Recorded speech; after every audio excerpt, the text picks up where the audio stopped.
Some rituals are meant to be left untouched. Some doors should never be opened. This is the terrifying story of a man who ignored the warnings and paid the price. It was a cold winter night in West Bengal, deep in the rural countryside. Arav, a 32-year-old researcher in the occult, was obsessed with ancient rituals, especially those related to black magic. One day, while exploring an abandoned ashram deep in the forest, he stumbled upon an old dust-covered book wrapped in red cloth. The title was barely readable, but the strange symbols on the cover sent a chill down his spine. The villagers had warned him. This place was cursed. The book belonged to a tantric who disappeared mysteriously years ago. But Arav, blinded by curiosity, ignored the warnings and took the book home. That night, as he flipped through the pages under a dim candlelight, he found a ritual promising ultimate power, a way to summon a spirit to fulfill one wish. But there was one condition. It had to be performed at 3:15 a.m., alone, in total silence. Arav smirked. These are just superstitions, he thought. But he was very, very wrong. At 3:10 a.m., Arav sat cross-legged in his dimly lit apartment, a circle drawn in black ash around him. The air felt unnaturally heavy. The candle flames flickered violently, as if disturbed by an unseen force. He followed the instructions. A mirror placed before him, a strand of his own hair burnt in a brass bowl. The words written in the book whispered 3 times. As soon as he uttered the last word, the entire room went deathly silent. The candle flames froze, not even flickering. Then, Arav heard it, a low, guttural breathing right behind him. His body stiffened, his throat dried up. He was alone, or so he thought.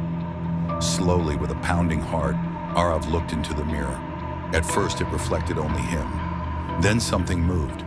A dark, featureless figure emerged from the shadows behind him. No face, no eyes, just a black silhouette, watching. Arav's hands trembled. He wanted to turn around, but he couldn't. His muscles were frozen, as if invisible hands were holding him in place. Then the shadow spoke. "You called me. Now I will take something from you." The voice was deep, layered, and not human. The book never mentioned a price. Arav tried to speak, to move, to scream, but he was paralyzed. Then it stepped closer. Without warning, the mirror shattered into 1,000 pieces. The candle flames turned blood red. Arav was thrown backward by an invisible force, crashing against the wall. Sharp, unseen claws scratched across his chest, leaving deep, burning wounds. He gasped in pain, clutching his bleeding torso. The whispers grew louder, turning into a chorus of eerie, overlapping voices, chanting, laughing, crying. Then everything stopped. Silence.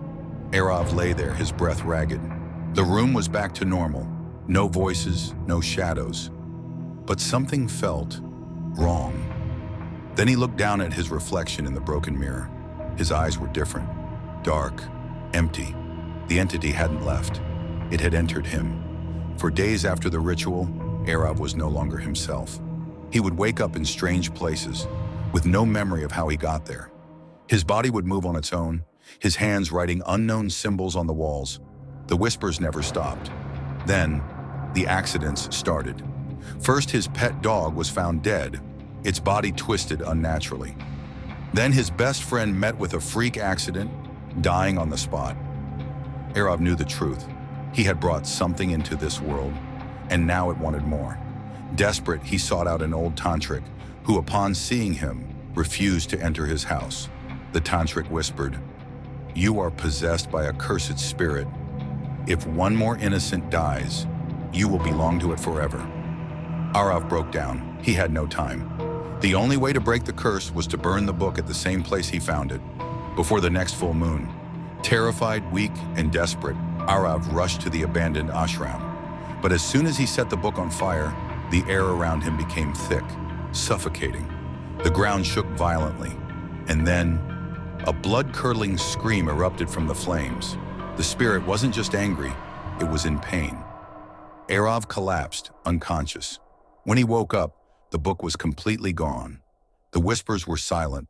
The scratches on his chest had vanished. He was free, or at least he thought so.